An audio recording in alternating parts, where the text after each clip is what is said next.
The town of Exeter, Nebraska is small, just over 500 people. But on a Sunday afternoon at the Casey's General Store, one picture, that's the photo that started it all right there, and one man would not just become the talk of this town, showed me that, but the talk of the state of Nebraska. and of course I see the B-26 and it struck that he's got to be a World War II veteran. So amateur photographer Eldon Schroeder grabbed his camera. I want to picture you because you're a living statistic. And then posted this picture here, a Facebook page called Nebraska Through the Lens. Then, as some pictures do, it went viral.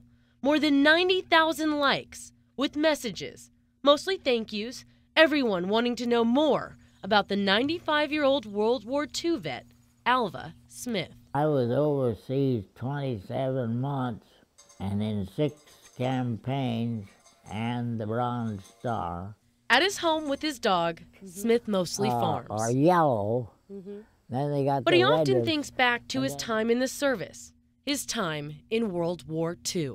And I went out with the first draft after Pearl Harbor and only weighed 110 pounds, was barely 5 feet. And the old doc looked me all over and he said, I don't know what they're going to do with you, but I can't find nothing wrong with your health. You're a 1A. Barely 5 foot, there was one job that fit Smith perfectly. He became a crew chief, fixing planes like the B-26 bombers. Those B-26s was a pretty hot plane. I tried to do what I could to keep all the planes flying because my idea was, let's get this thing over with as quick as we can. The war. The war. That mentality of keeping the planes flying was quickly noticed by Smith's pilot, Captain Caney.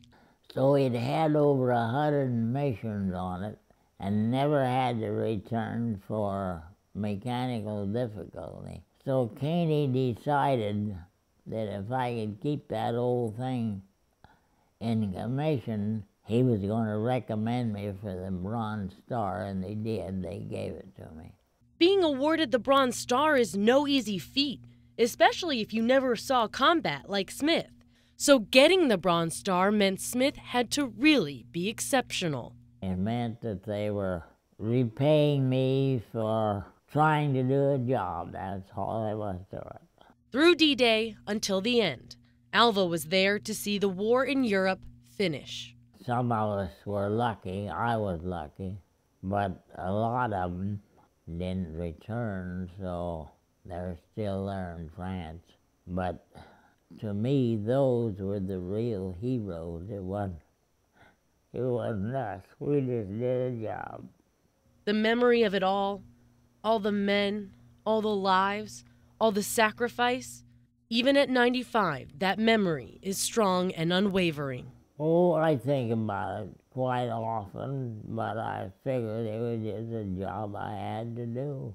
Here on the farm, with his dog and his crops, he finds peace knowing his time as a soldier is over.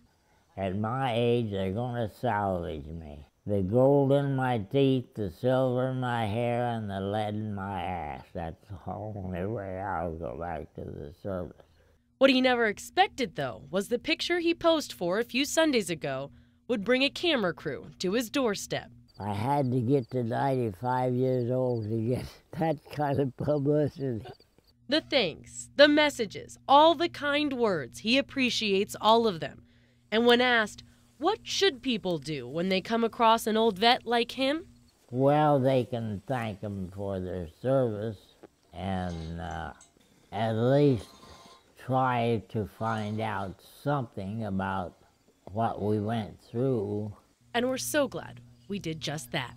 With producer Roger Hamer, Aaron Murray, WWII 6 News.